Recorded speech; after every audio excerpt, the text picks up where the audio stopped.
Welcome to Pavinar's webinars for the pavement community. My name is Andrew Bram, and today we're going to talk about hot in place recycling, or HIR. Now, this is an updated Pavinar, and the original HIR Pavinar was held and recorded on May 1st, 2012. It was posted on YouTube September 10th, 2018, but there have been many new developments in HIR in the past 8 years, so an update was warranted. What we'll talk about today in terms of hot in place recycling, or HIR, is a background. Basically, what is hot in place recycling? And we're going to go over some pictures from a very nice presentation that I found online on the history of hot in place recycling. We're then going to move into the laboratory and talk about mixed designs and look at a very nice example of a specification from the state of Kansas. We're going to look at some field fundamentals that includes the preparation of the surface, the heating of the surface, the laying down of the material, the compaction, and then the placement of the surface course. Finally, we're going to end with two example projects, one from the state of Kansas on Kansas Highway 181 and one from the state of Arkansas on Highway 18. When we're thinking about hot in place recycling, or HIR, there are three different types of HIR. There is surface recycling, remixing, and repaving, and we'll briefly go over those three types in the upcoming slides. Regardless of what type of HIR, however, you're using, you can address various surface distresses such as raveling, surface layer rutting, corrugations, block cracking, and longitudinal cracking, and you'll notice that these are all non-load related. So HIR is not a good treatment if we're looking to solve some load related distresses in your pavement structure. And again, regardless of which type of HIR you use, all three of the types in some way heat the existing roadway, they soften it and break it up, they mix it with some sort of materials, they place it, and then they compact it. So let's go over these three types of HIR in a little bit more detail. So the first type, surface recycling, you first prepare the roadway, then you dry and heat the upper pavement layer, and you can see that happening on the right is an example of a heating unit. You then either scarify the heated material or you mill it, and this can be done anywhere from about 3/4 of an inch to 2 inches deep. You next add a rejuvenating agent and you mix the processed material into that rejuvenating agent. So you're blending the existing roadway with your rejuvenating agent.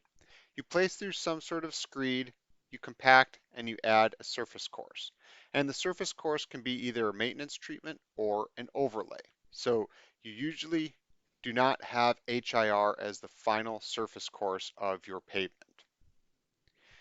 And this can be done either in a single stage or multi-stage. So here you can see two heaters and then behind there the paving train. This is more of an example of a single stage, or you can have multiple stages of heating and scarifying the pavement in order to get to deeper depths. Now the second type of HIR, remixing, this is again where you prepare the roadway and you dry and heat the upper pavement layers. You can scarify, auger, or mill about 3/4 an inch to 2 inches. You add a rejuvenating agent. You may add new aggregate if you wish, and you can also add admixtures. And the key here is you mix in a pug mill before you place it through the screed. So a little bit of differences here between remixing and surface recycling is in remixing you can add new aggregate, and there's also a little more flexibility with admixtures, and that's because you have this pug mill on site, and that pug mill mixes all of the material together, which allows for a more homogeneous mix.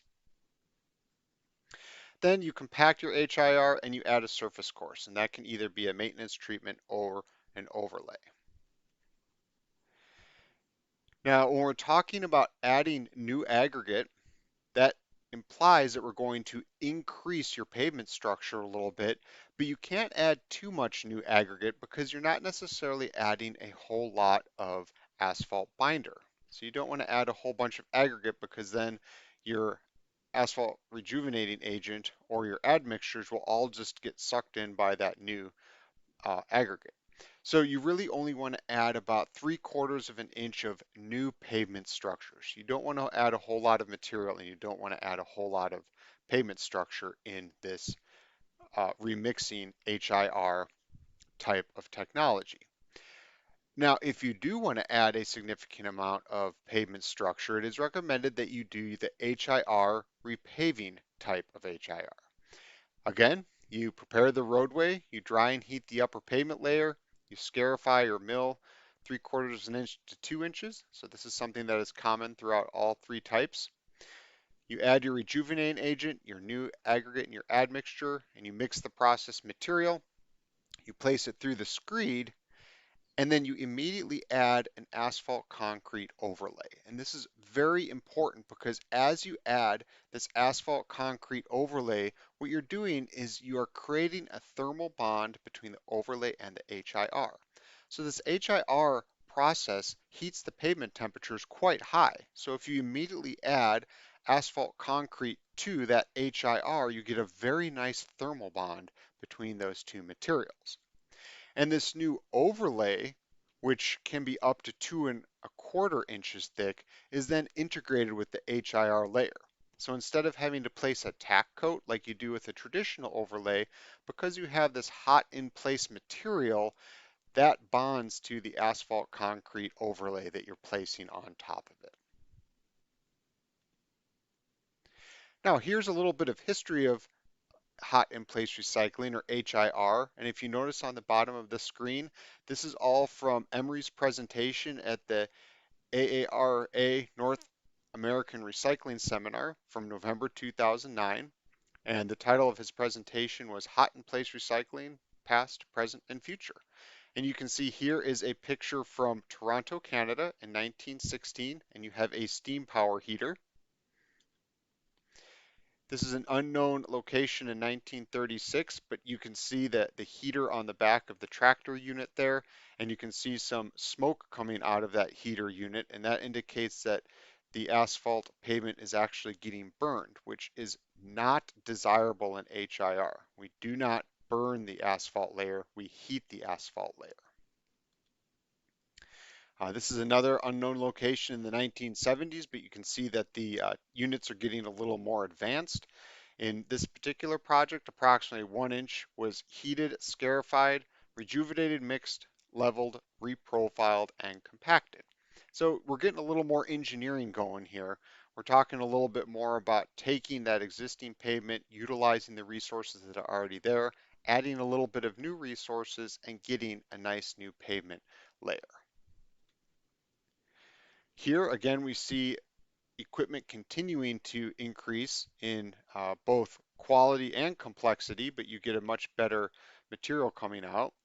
In this project in 1988 in Vancouver, about 1 to 2 inches was heated, and it was all scarified, rejuvenated, mixed, leveled, reprofiled, compacted, and they put an HMA overlay on it. So they're getting a little more additional pavement structure out of this process.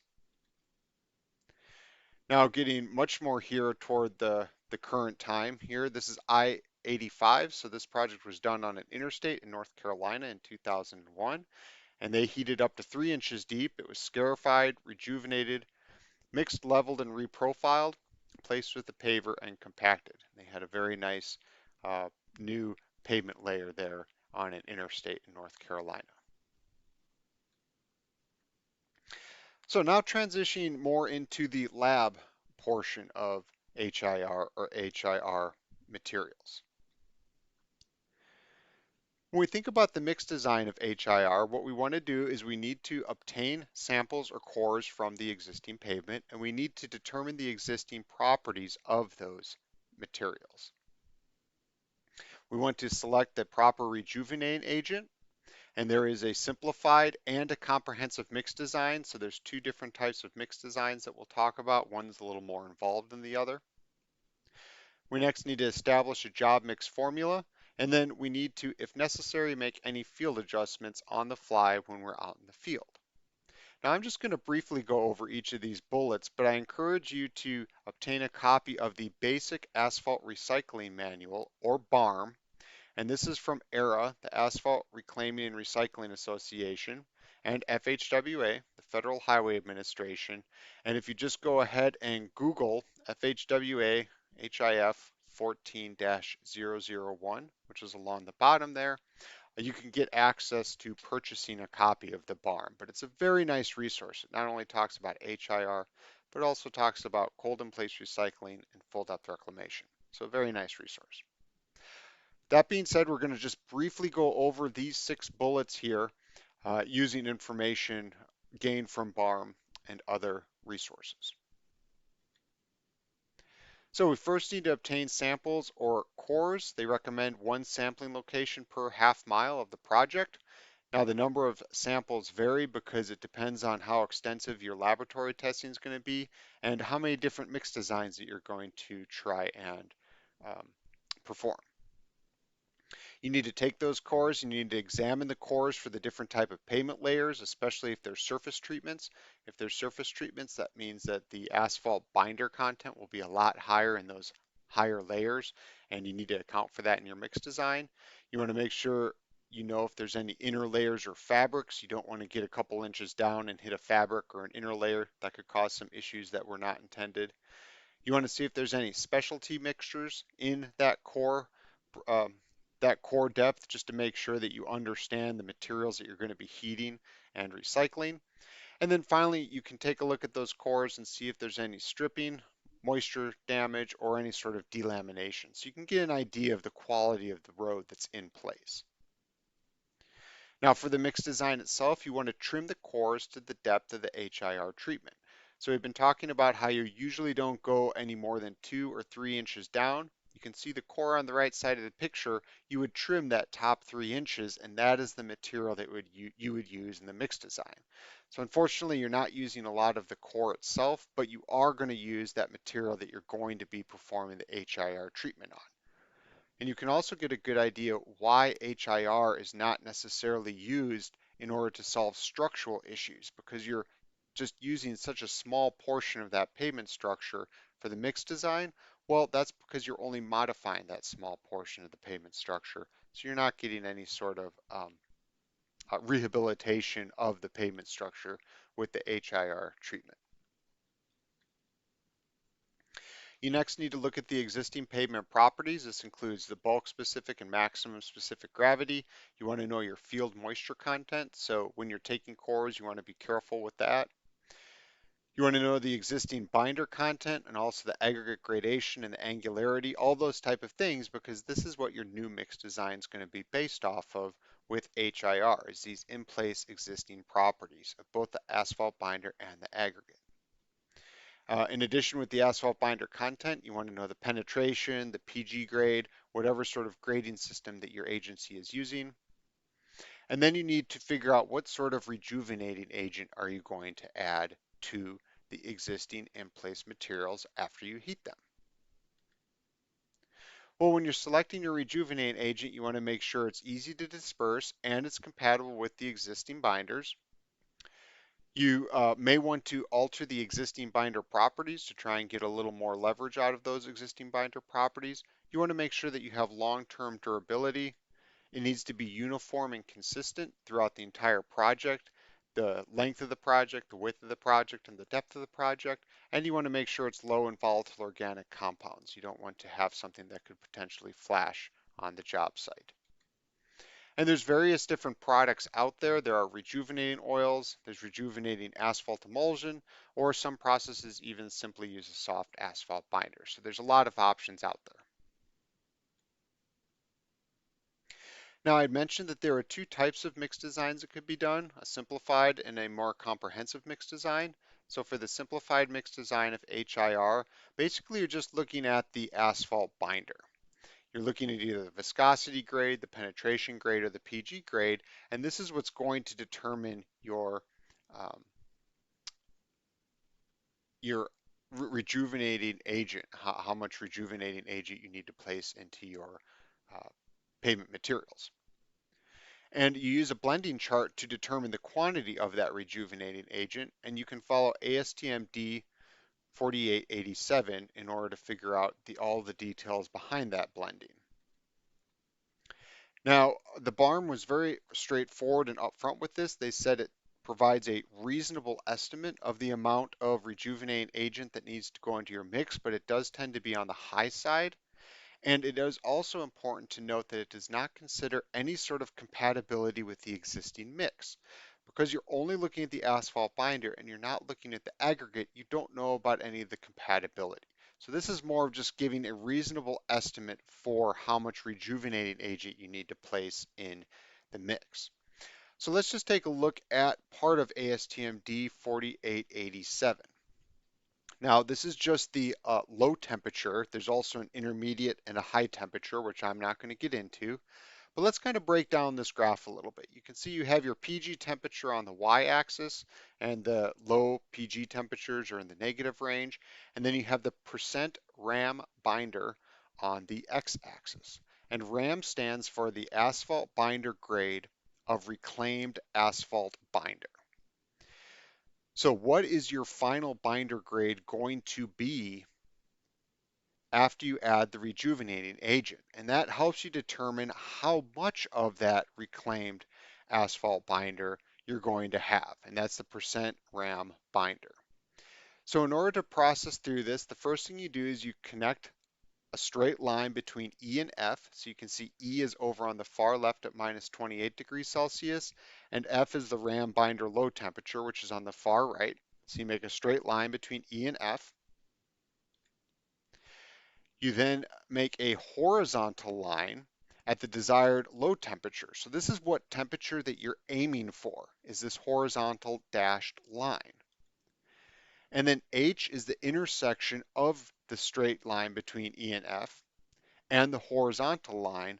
And this is one of the upper RAM limits. So you can see that the RAM binder needs to be less than 35% according to the low temperature properties. Now, the intermediate temperature can also establish that high RAM binder content.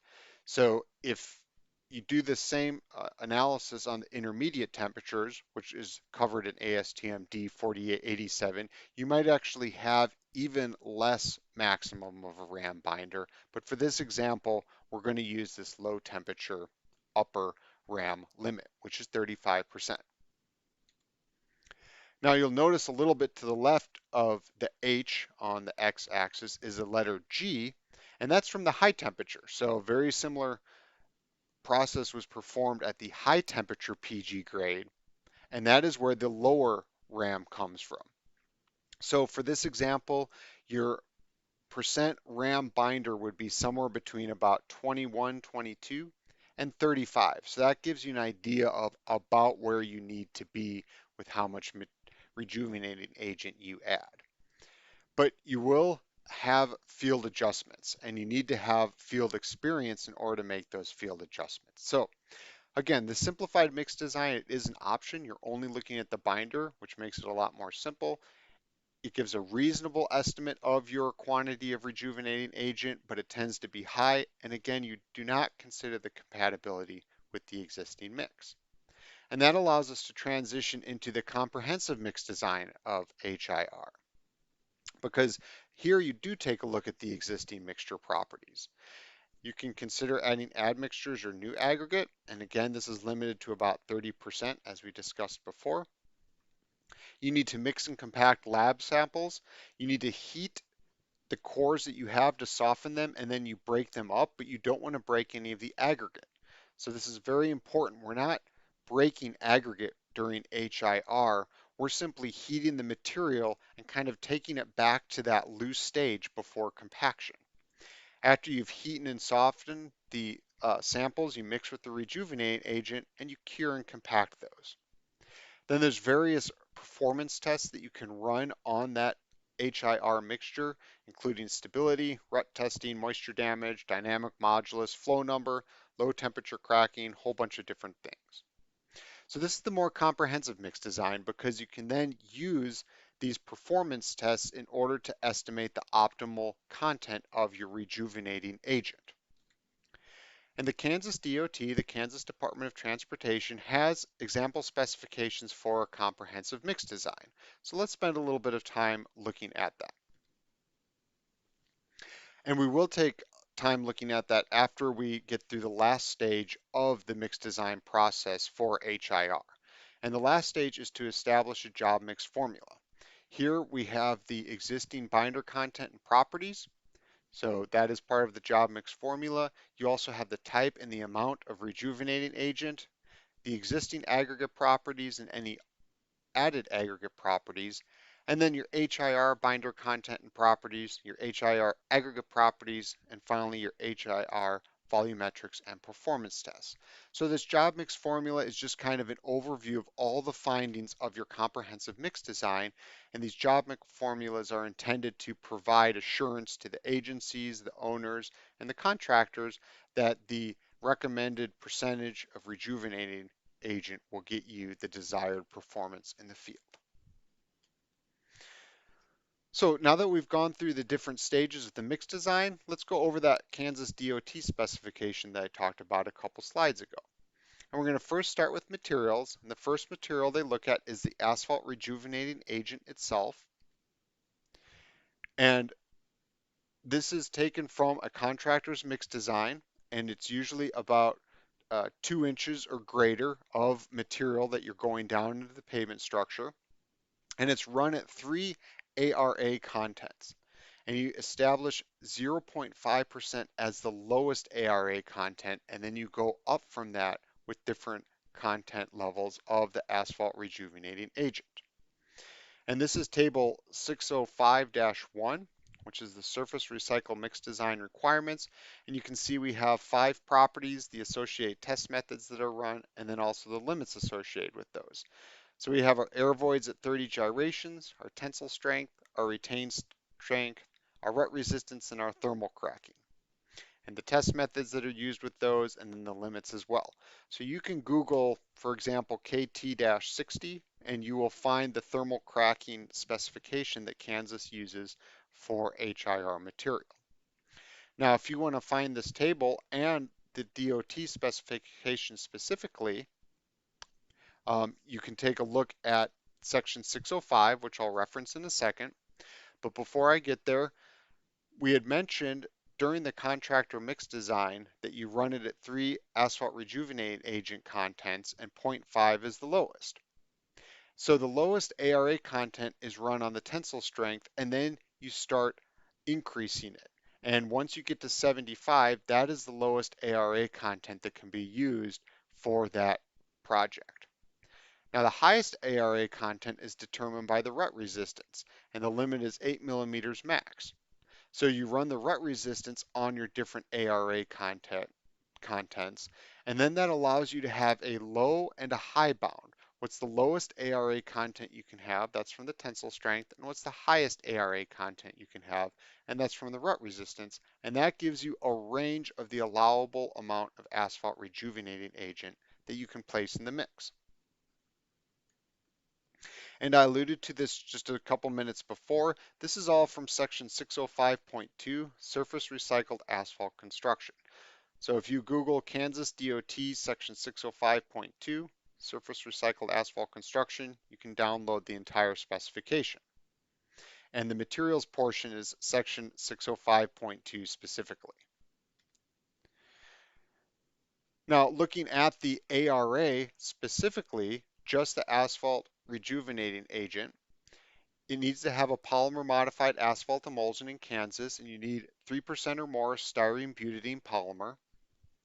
And you can see here there's some properties of the asphalt rejuvenating agent, including viscosity, residue, sieve, oil distillate, and storage stability, with the requirements on the right-hand column. And then there's also some tests on the residue from the distillation. So you take your asphalt emulsion, you run the viscosity, and you run the sieve test and the storage stability. Then you take your asphalt emulsion and you put it through the distillation, and you get your oil distillate and your residue. On that residue, you test the percentage of asphaltenes in the asphalt emulsion residue. You test the penetration of the asphalt emulsion residue, and you test the elastic recovery on the asphalt emulsion residue. And if you're interested in learning more about the asphalt rejuvenating agent, you can Google section 1205 asphalt rejuvenating agent, and this table comes for that portion of the Kansas DOT specification. Now, finally, the construction portion of the Kansas DOT specification, it first talks about pavement preparation. It then talks about heating and scarifying. And the next time you go to an HIR job, you may see a little bit of smoking, a little bit of flaming. And that's because if you hit a patch of high content crack seal, or if you hit a patch of some sort of thermoplastic pavement marking, because you're heating the temperature of that pavement up, those may flash a little bit and you may get a little bit of smoke like you see in this picture here. You want to heat the lifts no more than 3/4 of an inch deep. So this ensures that you are not heating too high of a temperature in order to get a thicker heating lift. So you don't want to go more than 3/4 an inch of heating the lifts. Some of the process control during the construction is you want to do a depth check to make sure that you're not trying to mill or mix material too deeply with each pass of heating, and also any sort of process requirements that you have with adding the materials, new aggregate, rejuvenate agent, those type of things. Then you focus in specifically on adding and mixing the rejuvenating agent as well in the construction specifications for KDOT. They also have a section on spreading and compacting, and then any sort of weather and seasonable limitations. So a whole lot of details here in Kansas DOT specification under construction, and this can all be found in section 605.3, surface recycled asphalt construction. So Kansas DOT specification 605 is a very nice specification looking at all the different aspects of HIR, from the materials to the mix design to the construction. So a great resource that's available online for free. Now moving from the lab to the field, now we have our mix design. We've taken our cores, we've gotten our mix design done. Now we can go out and look at some field fundamentals. It is very important to prepare the existing roadway surface properly. You want to make sure any sort of drainage or isolated base failures are repaired, because those will just transfer immediately over to your new HIR pavement surface if you don't repair these beforehand. You want to level any sort of excessive deformation. So if there's a lot of rutting or corrugating, you might want to do a little brief micromill on there to level it out. You want to remove all your deleterious materials, any sort of like raised areas on the roadway, and of course standing water. You want to remove thermoplastic markings and rubberized crack filler. If you recall, a little bit of smoking is allowed on these HIR jobs, but if you do a good job of removing your thermoplastic markings and crack filler, you will minimize that. And then also you want to identify any underground obstructions. So for example, I was on a job recently where there was an overlay on top of a railroad track, and during the pre-job survey, they found that out, and they weren't able to actually put HIR in that section because there's a railroad track underneath there, and you don't want to mess with that while moving forward with the project. Next, you heat the existing road, and it's very important here. You can see on the right, this is an image of one of the heaters. You want to heat at lower temperatures and longer time cycles. So you can either heat slowly over multiple units, or you can heat quickly over fewer units. But again, recall that I said you do not want to burn the asphalt in place. And if you put the temperatures too high, you will burn the in place asphalt. So you want to heat at lower temperatures and longer times. Now, lower is relative. You do not want to heat your pavement to greater than 375 degrees Fahrenheit. And if you go to deeper depths, this requires more heaters, because you can really only go 2 to 3 inches maximum, but you don't want a set of heater to need to heat more than 1 inch thick. So if you're heating to 3 inches deep, if you're going to do HIR 3 inches deep, you need to have 3 sets of heaters doing 1 inch at a time. And 1 inch is the absolute maximum. A 1/2 inch to 3/4 inch is more ideal. So what often happens if you're going to those 2 to 3 inches is you heat maybe a 1/2 to 3/4 of an inch. You then pick that material up. Then you heat the next half to 3/4 of an inch, you pick the material up, and so on and so forth. And that means that you're applying the lower temperatures and longer times, and you're not burning any in-place material.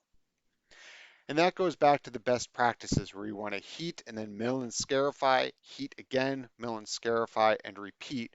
And that allows you to go about a half to 3/4 of an inch down in the pavement layer with each cycle. Now, we do need to be careful when we talk about milling. Often when we think about milling, we think about either micro milling or like cold in place recycling where you're just beating the pavement up. You do not want to break aggregate when you're milling or scarifying the existing road. All you're doing is you're turning it back into a loose mix. So this is not micro milling. We're not breaking aggregates or crushing aggregates or trimming aggregates. We're keeping the aggregates intact. We're heating the asphalt binder and we're turning it back into an identical loose mixture to what it was before. Now, on top, you can see a milling unit. On bottom is a scarifying unit, which is basically just kind of really big rakes. And scarifying is better with a lot of utilities because obviously you can't mill through a metal utility, but if you have scarifying, those tines will simply lift up over the metal units and then drop back down. So scarifying tends to be better with lots of utilities. And again, each of these heating and milling cycles, a half inch to 3/4 of an inch is an ideal depth for this. And then you just simply repeat it multiple times, which is why you sometimes see these very long HIR trains because they're repeating the same process multiple times. So let's take a look at some of the videos of heating and milling for the HIR process. Here we can see a truck going along the pavement surface, and this truck is carrying one of the heaters. And you can see here this heater is heating the width of one lane, and it's about 20-25 feet long. So this is the heating unit, and then immediately after a heating unit is one of the small milling machines. And we'll watch this video a second time. So here a truck is carrying a heater, and actually there was a heater truck in front of this. So for this process, there were two sets of these heaters, and then it was milling a half an inch. So they were using the best practices of heating over lower temperatures over longer times in order to mill, prepare for milling. And then here's a close-up of the milling process. So in this process, two sets of heaters went over the material, and now you can see this micro milling occurring. We'll watch the loop a couple of times, but they're only milling up a half an inch and they're keeping those aggregates intact. And something else that I want to point out is in the middle of this screen, as I start the video again, in the middle of this screen, you can see a windrow, and that is previous layers. So this is the second or third set of milling that's being performed. And you have to do something with that existing material. And so what they do in this process is they create a windrow of material, and then as they mill the next half an inch, that windrowed material gets distributed throughout the width of the pavement.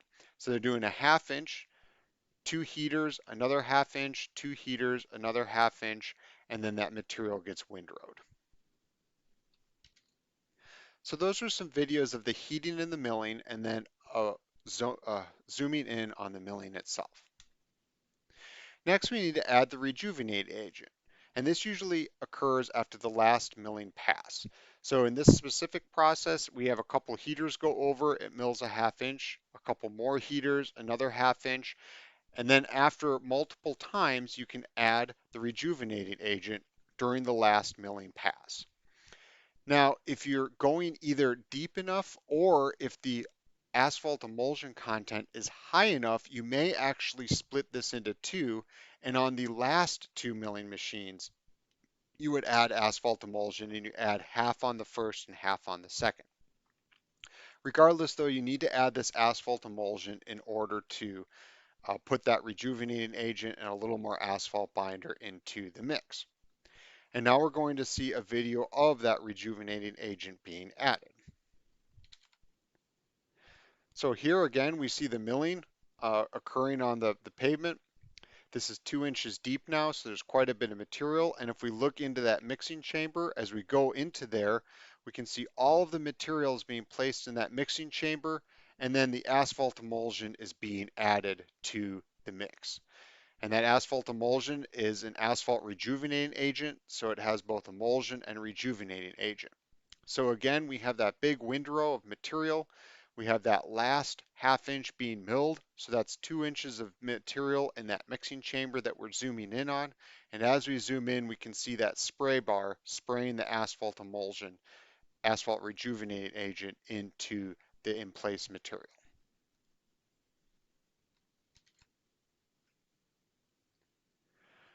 Once we have added the asphalt rejuvenating agent into the in-place material, we can either just have a paver that's paving that material behind there, or we can have a pickup machine. So here on the left, that white piece of equipment is a pickup machine.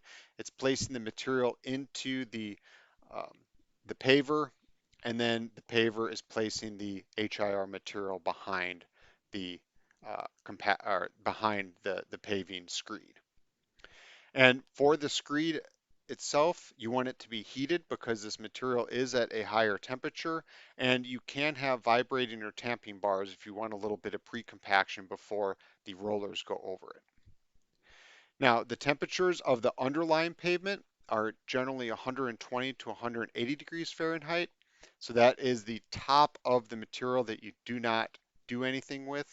But the recycled mixture itself, the HIR mixture itself, is generally 230 to 265 degrees Fahrenheit. And we can take a look at a video of the placement as well. So this is a video, and you can see the pickup machine is picking up that windrow of material. That material itself is 230 to 265 degrees. The pavement that this equipment's going over is at 120 to 180 degrees. The material goes into the hopper for the paver. You can see it being augering out to the sides, and then it's just placed, and that new HIR pavement is behind. So we can take a look at this again. We have this pickup machine that's picking up the windrow of hot material. That material is then placed into the paver hopper. It's then augered out to the proper width. And then as we come up here, you can see that HIR material being augered out to the proper width. And then you have your nice HIR surface behind the screed. Now, once the material comes out of the screed, it's very similar to traditional asphalt concrete. And if you didn't know you're on an HIR job, it looks a lot like asphalt concrete as well. You can have a breakdown with either a pneumatic or a steel wheel roller, and then you want to have a steel wheel roller for finishing. And you can use either a static or vibratory steel wheel roller. And you can see here, this is actually an oscillating roller as well. So there's a whole bunch of different variations of different types of rollers that you can have. But you do want to have some sort of breakdown, and then you want to have a finishing roller in order to get that final density that you're looking for. Now, once that HIR is placed, if we're having a surface recycling or a remixing HIR, if those are the two types that we're looking at for HIR, you wait till the HIR surface fully cools, and then you place either a maintenance treatment, that can be a chip seal, a slurry seal, or microsurfacing, or you could place an asphalt concrete overlay. However, if you're doing the repaving operation, you want that HIR surface to still be hot, and so you have to place the asphalt concrete immediately onto the HIR surface. And so in this image, you can see that the HIR process is in front, and then they're adding asphalt concrete as well, and then you're placing that on top of that HIR surface. So you get that nice thermal bond with the repaving operation, and your structural capacity is increased. And so when you hear HIR, sometimes it's referred to as a maintenance treatment, sometimes it's referred to as a rehabilitation treatment. But when you're repaving and you're adding that asphalt concrete, it is certainly a rehabilitation treatment. Now we went to the field fundamentals, and now we're going to look at a couple example projects of HIR, just so you can kind of see what the process is all put together. So let's start with Kansas State Highway 181 or Kansas 181. This job was just south of Downs, Kansas. So Downs, Kansas is there in the center of that map, and the project was south of town going south on 181. It was a two-lane road. You can see pretty much no shoulders, about 12 feet wide lanes. The traffic count was pretty low. It's 520 AADT and about 110 heavy vehicles per day. So relatively high heavy vehicle percentage, but the AADT was quite low. Now in the mix design, the optimal emulsion content was 1.4%. The recommended application rate was 0.35 gallons per square yard, and that's plus or minus 0.05 gallons per square yard. So it was anywhere between 0.3 and 0.4 gallons per square yard. And then the milling depth was a total of 2 inches. At the optimal emulsion content, the density was 145.4 pounds per cubic foot. The maximum specific gravity was 2.367. The bulk specific gravity was 2.330. Again, all at the optimal emulsion content. The air voids in the mix was 1.2%, and the tensile strength was 144.6 pounds per square inch. That tensile strength reported there is the dry, and when you look at the tensile strength ratio, they got 100.6%, which meant that the moisture tensile strength was actually a little higher than the dry tensile strength. But that just shows how when you're using these rejuvenating agents, they also get a lot of benefits of moisture control as well. The rut depth was 4.1 millimeters, and that rut depth was from the asphalt pavement analyzer, which follows AASHTO T340.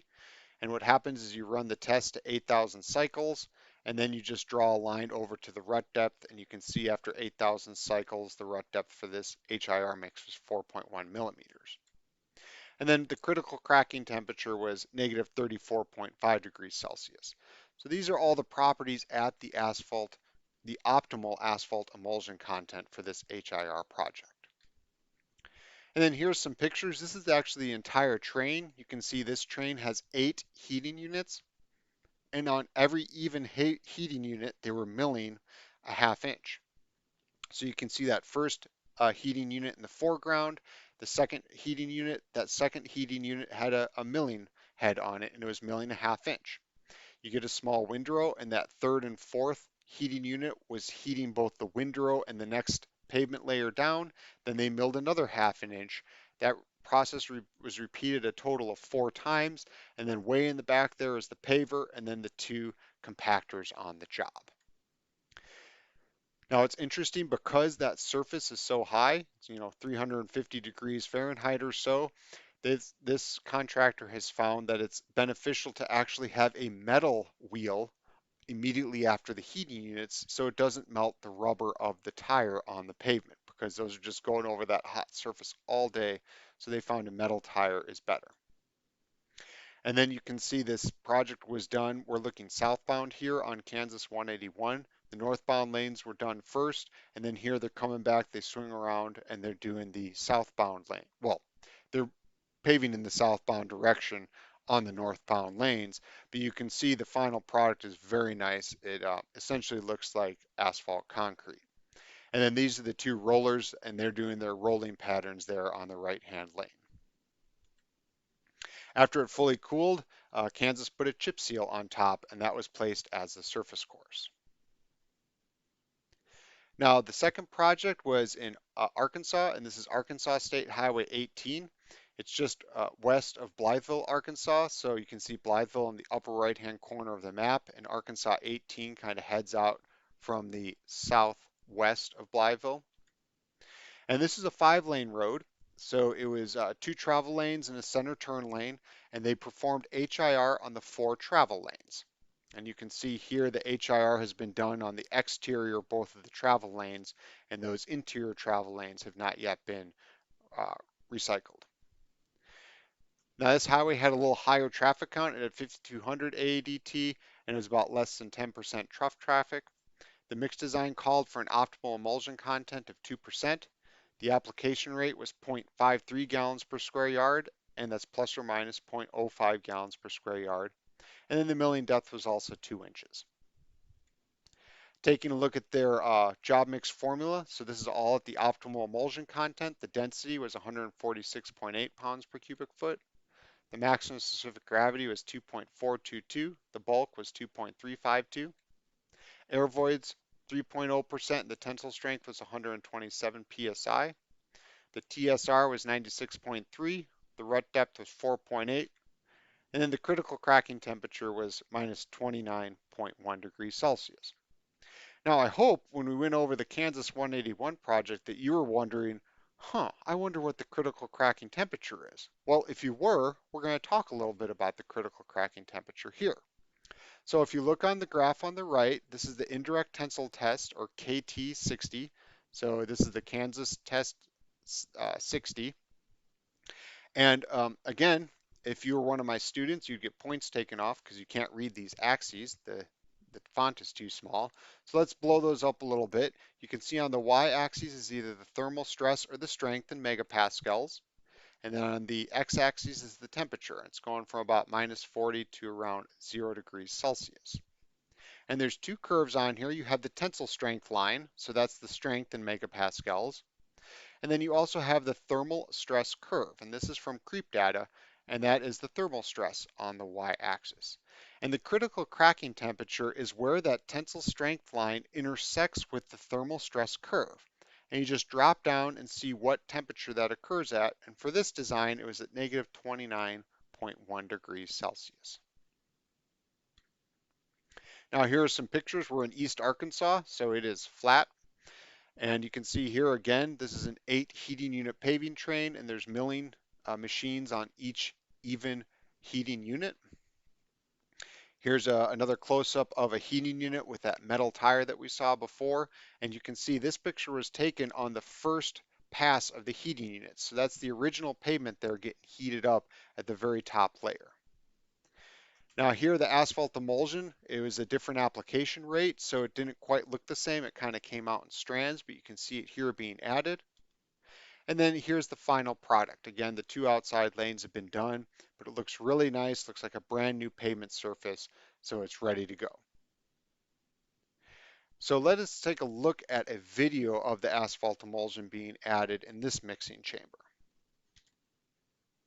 So here you can see the asphalt emulsion coming out of the spray bar, and it's being added to the mixture, and that mixture is being all mixed together. So this is 2 inches deep again, and that spray bar is spraying that asphalt rejuvenating agent, which is an asphalt emulsion form, into the mix. So taking a look at it again, this is the mixing chamber. You can see that nice brown asphalt emulsion. And then as we swing around here, you can see that 2 inches worth of HIR material coming out of that last heating unit and milling head. And that's the windrow then that the material is mixed in. And after it goes through that windrow, it is then placed by a paver.